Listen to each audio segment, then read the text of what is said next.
आपका सीड किसी जरूरतमंद के घर जा रहा है, आपका सीड चर्च के कामों में आ रहा है, आपका सीड कॉल सेंटर के काम में जा रहा है, आपका सीड चर्च में एक ईंट लग रही है और आप देखो कहाँ कहाँ आपका बीज बोया गया और आपको पता नहीं कहाँ कहाँ से आप उस फलों को काटोगे। आमीन। हालेलुया।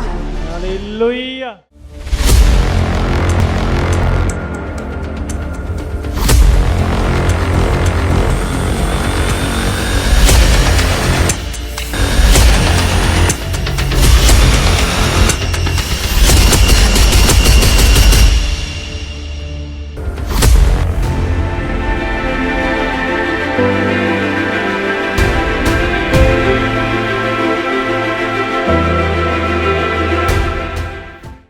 हगाई की पुस्तक 1 चैप्टर उसका 2 से हम पढ़ेंगे। सेनाओं का यहोवा यूं कहता है, ये लोग कहते हैं कि यहोवा का भवन बनाने का समय नहीं आया है। फिर यहोवा का ये वचन हगाई भविष्यवक्ता के द्वारा पहुंचा, क्या तुम्हारे लिए अपने छत वाले घरों में रहने का समय है, जबकि ये भवन उजाड़ पड़ा है। इसीलिए अब सेनाओं का यहोवा यूं कहता है, अपनी अपनी चाल चलन पर ध्यान करो। तुमने बहुत बोया परंतु थोड़ा काटा, तुम खाते हो परंतु पेट नहीं भरता, तुम पीते हो परंतु प्यास नहीं बुझती, तुम कपड़े पहनते हो परंतु गरमाते नहीं, और जो मजदूरी कमाता है वह अपनी मजदूरी की कमाई को शेद वाली थैली में रखता है। सेनाओं का यहोवा तुमसे यूं कहता है, अपने अपने चाल चलन पर सोचो।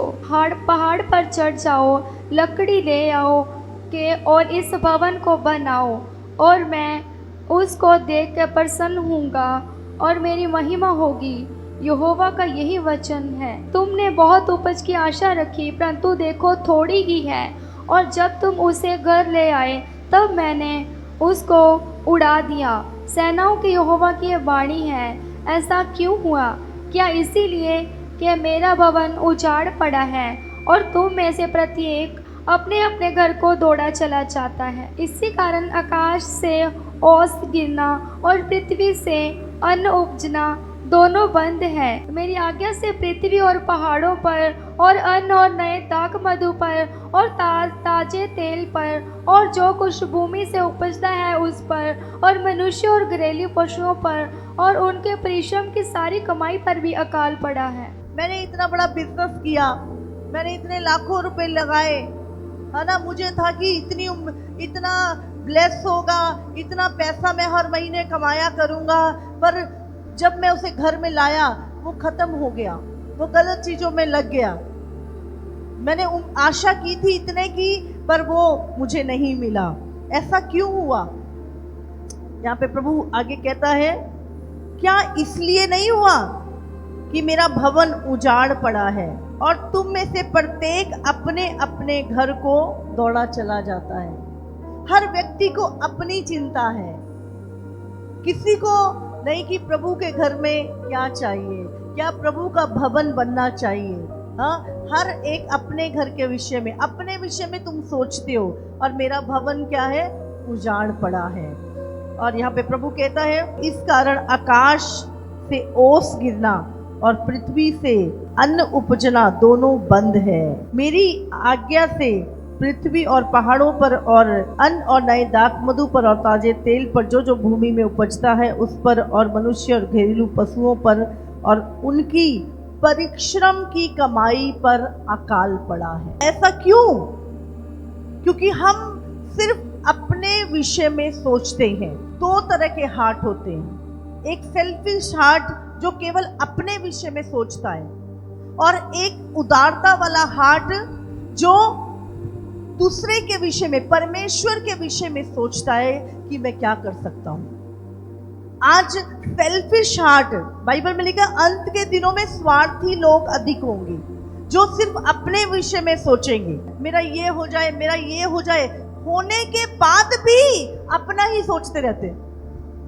सब कुछ मिलने के बाद भी अपना ही सोचते जाते हैं, कभी भी परमेश्वर के विषय में। इसीलिए प्रभु कहता है कि तुमने बहुत बोया पर थोड़ा सा निकला, तुमने बहुत उम्मीद की, बहुत आशा की, इतने लाखों रुपए बिजनेस में लगाया, काम पे लगाया, पर वो नहीं हुआ। बहुत बार हम क्या उम्मीद करते हैं कि ऐसा हो जाएगा, पर होता नहीं है, और हम सोच में पड़ जाते हैं ऐसा क्यों हुआ। क्योंकि जब एक समय पर प्रभु आपसे किसी विषय पे बात कर रहा था, प्रभु तुझसे कह रहा था कि तू मेरे भवन के लिए ये बना, ये कर, और आपने क्या किया, परमेश्वर की आवाज को सुना नहीं।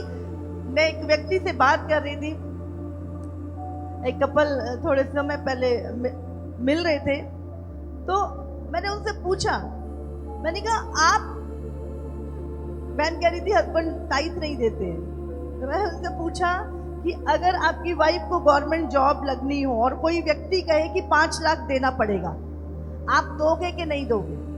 बोले हाँ दे देंगे। मैंने कहा टाइथ कितना सा होता है? हाँ, आपकी कमाई का टाइथ छोटा सा है, लेकिन उसको देने में आपको तकलीफ हो रही है, लेकिन आप 5 लाख रुपए रिश्वत देने के लिए तैयार हो। समझ रहे? हम जो सब कुछ देता है वही है, नहीं तो लोग इतना पैसा देने के बाद भी वो पैसा भी मर जाता है, जॉब भी नहीं मिलती है। हाँ, पैसे लेके कोई भाग गया जी, बाहर भेजने का वायदा किया था, झांसे में ले लिया, नुकसान हो गए, सब चीजें झेल लेंगे, पर अपनी मर्जी से परमेश्वर को देना, इसके लिए उदार हृदय चाहिए। उदार हृदय। आज पता है लोग कैसे, इतना परमेश्वर ने उनको दिया है, पूरा ये आपका है, समझ है ना, 100% है ये, इसमें से ये 10 परमेश्वर को देना है ना, ये 10 परमेश्वर को देना है। लेकिन इसमें से क्या करते हैं, मैंने बहुत सारे लोगों को बोला, जब लोग आते हैं पास जी कर्जा चढ़ गया, फाइनेंशियल प्रॉब्लम हो रही है, ये हो रहा है, तो मैं बोलती हूँ अपना टाइट देते हो? हाँ देते हैं, हर बार देते हैं, हम डालते रहते हैं। मैं बोलती हूँ आप टाइट देते हो? नहीं नहीं, जो भी होता है हम दे देते हैं। मैं उनसे ये नहीं पूछ रही कि वो क्या देते हो, मैं पूछती हूँ दशमांश देते हो? और वो एक्सक्यूज करते हैं हम देते हैं। पता है वो क्या करते हैं? वो क्या कर रहे हैं, वो इस पूरे हिस्से में से 2 दाने निकालकर यहां पे रखते, 2 दाने। हिस्सा कितना है प्रभु का? प्रभु ने वायदा क्या किया कि ये टाइथ जब देगा तो मैं तेरे नाश करने वाले को भुड़कूंगा, आकाश के झरोके खोलूंगा, तेरी उपज को नाश नहीं होने दूंगा, तेरी उपज को बढ़ाऊंगा, तू मनोहर जाति कहलाएगी। 7 वायदे किसके साथ हैं? इस पूरे दशमांश के साथ है, इसके साथ वायदा है। लेकिन लोग क्या करते हैं, हाँ मैं सिर्फ ना 10,000 रुपये महीना दे दिया करूंगा, लाख रुपए दशमांश बनता है, पर मैंने बस अपने मन में सोच लिया 10,000 दूंगा। अब परमेश्वर होता क्या है, अब कोई प्रोटेक्शन नहीं है। अभी क्या करेगा, नाश करने वाला बच्चा बीमार हो गया, किसी ने पैसे मार लिए, किसी ने कुछ कर लिया, अब क्या है प्रोटेक्शन इसके, ये 90% भी क्या करेगा, शैतान आपका खत्म कर दे। लेकिन अगर आप केवल ये देने से, आज बहुत सारे लोग कर रहे हैं ये चीज, समझ रहे, कितना दशमांश इतना बन रहा है, पर उसमें से क्या करते हैं, ये चीज बस मैं इतना सा ये प्रभु को दे रहा हूं, और फिर बीमारी में जा रहा है। आज गाड़ी खराब हो गई, आज घर टूट गया, आज बच्चा बीमार हो गया। अगर आप उन सब चीजों का हिसाब लिखने लग जाओ, 1 साल में जितना दशमांश आपने नहीं दिया, उतने दशमांश को जो तुम्हारे नुकसान हो रहे हैं लिखना शुरू हो जाओ, आपको पता चल जाएगा दशमांश है ये वही दशमांश है जो आपने चुराया है, और उसके बदले दुख भी भुगता, बीमारी भी भुगती, नुकसान भी, टाइम भी खराब हुआ, इतनी सारी चीजें। और जब आप 1 साल के बाद, 6 महीने के बाद हिसाब लगाओगे और आप कहोगे राइट, ये वही दशमांश है जो मेरे ऊपर जो श्राप पड़ा, जो चीजें आई, ये वही टाइथ है जिसके कारण मैंने नुकसान उठाया।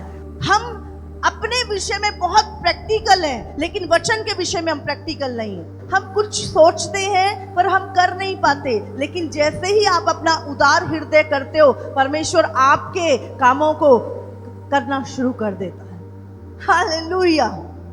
इसीलिए फेथफुल, आज बहुत सारे लोग फेथफुल नहीं है। वो कहते हैं बस है ना, कितना 1 लाख रुपए दशमांश बन रहा है, कितना दे रहे हैं, 10,000। आप क्या कर रहे हो, आप प्रभु का मजाक बना रहे हो। फेथफुलनेस आपका 100 रुपये है, फर्क नहीं पड़ता कि आपका दशमांश 100 रुपये है। आपने 10 रुपए से भी लोगों ने दशमांश शुरू किया है, 10 रुपए से भी, और आज उनका दशमांश 50,000 लाख कितना कितना उनका टाइट बढ़ता जाता है, हर मंथ बढ़ता जाता है। और मेरे पास छोटी छोटी टेस्ट बनिया, पास्टर जी 4 साल से मेरी सैलरी नहीं बढ़ी थी, और सचमुच वहां पर एक मैं ही हूं जिसने इतनी जल्दी जिसकी सैलरी बढ़ी, जिसकी प्रमोशन हुई सिर्फ, और लोग हैरान होते कि कैसे, और मैं उनको बताता हूँ, मैं अपना दशमांश बोता हूँ, मैं परमेश्वर चर्च में जाता हूँ। ये प्रभु का नियम मेरे लिए भी है, आपके दुनिया का कोई भी व्यक्ति जब इस नियम को मानता है वो आशीषित होता है। तो प्रभु यहाँ पर कह रहे हैं मेरा घर उजाड़ पड़ा है, क्या तुम्हारा घरों में रहने का समय है? मुझे याद है जब हमारे पास चर्च की जगह नहीं थी, सनौली वाली भी नहीं थी और ये भी नहीं थी, और हम रेंट पे थे, और हमारा घर भी रेंट पे था, और उस समय परमेश्वर ने हमें एक घर हमारे लिए बन रहा था। तो मेरी आदत है कुछ भी करने से पहले 40 दिन उस जगह पे प्रार्थना करने की।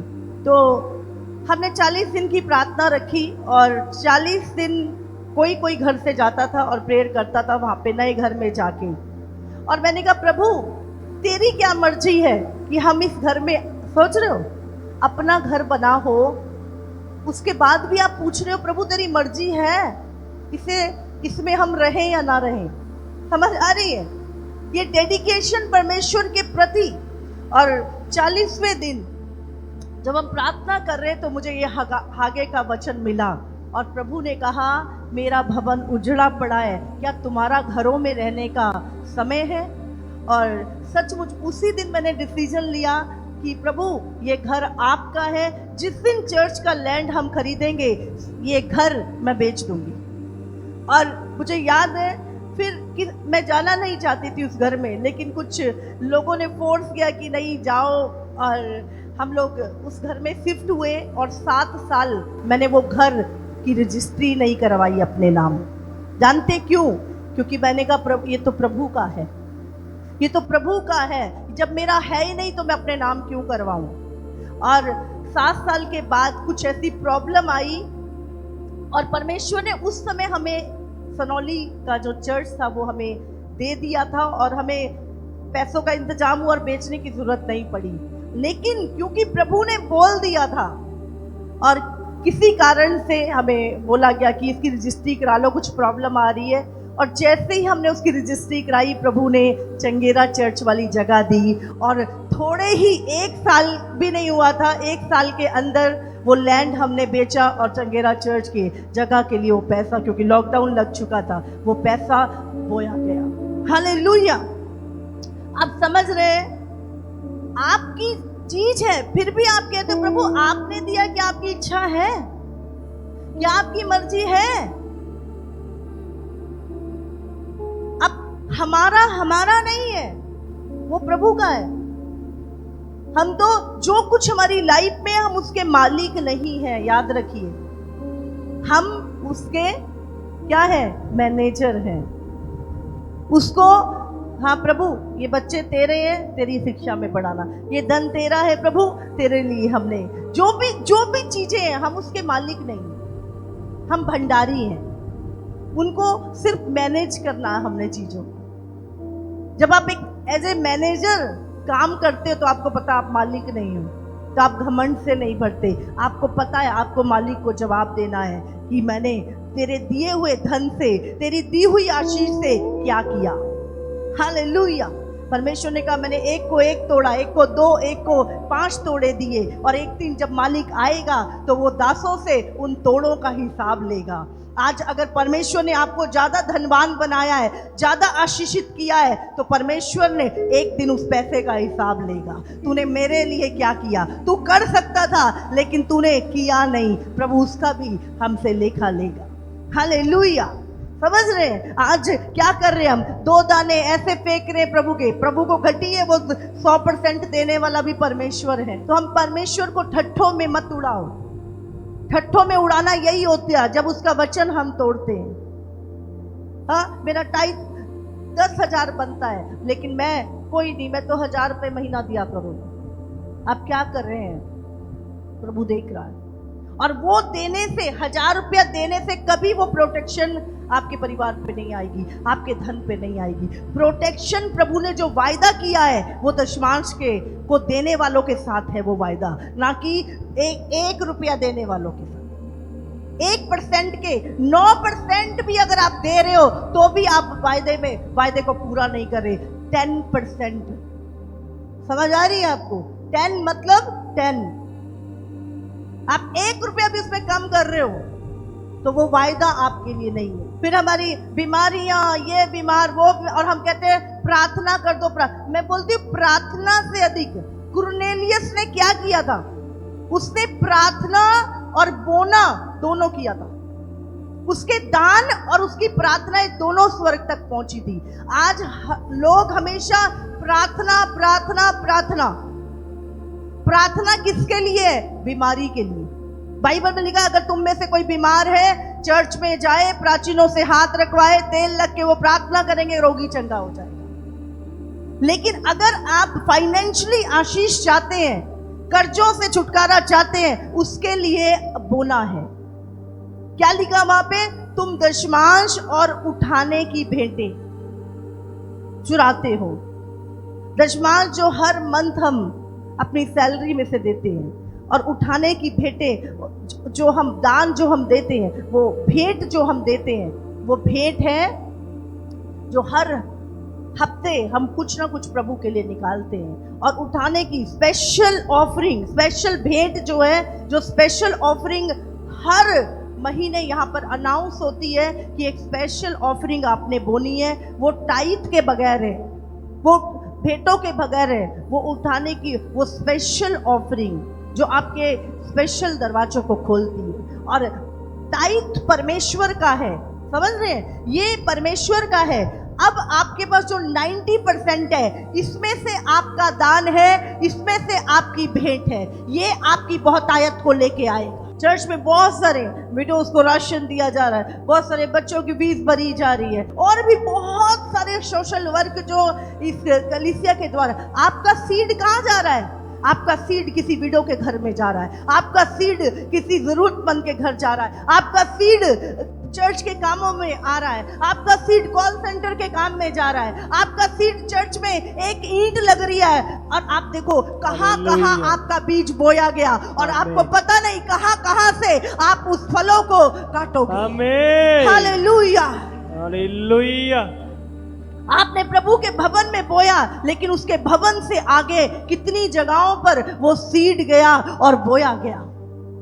अभी हम ये 20-25 लाख रुपए शायद इस शेड को बनने में लगे थे, और इतना ही सनौली चर्च में लगा था। समझ रहे? आज हम सब यहाँ पर बैठे हैं, लेकिन जैसे अगर गैदरिंग बढ़ती जा रही है तो हम पूरे नहीं आ सकते यहाँ पर। समझ रहे? हमने उपाय किया पहले तो कि वहां से बेदी इधर को लाए ताकि ज्यादा लोग हॉल में बैठ सके, लेकिन अभी हम देख रहे हैं हॉल भी फुल है। तो अभी क्या करना है? प्रभु कहता है मेरा घर उजाड़ पड़ा है, क्या तुम्हारा घरों में रहने का समय है? तुम आराम से सो, मेरा घर उजाड़ पड़ा है। प्रभु किससे बात कर रहा है? अपने बच्चों से बात कर रहा है, और ये जिम्मेवारी प्रभु ने आपको और हमें दी है। हालेलुया। आप सबको जय मसीह की। इसी तरह से परमेश्वर के और सामर्थी और अद्भुत प्रकाशनों को अपने जीवन में ग्रहण करने के लिए हमारे YouTube चैनल को सब्सक्राइब करें, ताकि हर एक वीडियो का नोटिफिकेशंस आप तक पहुंच सकें। हालेलुया।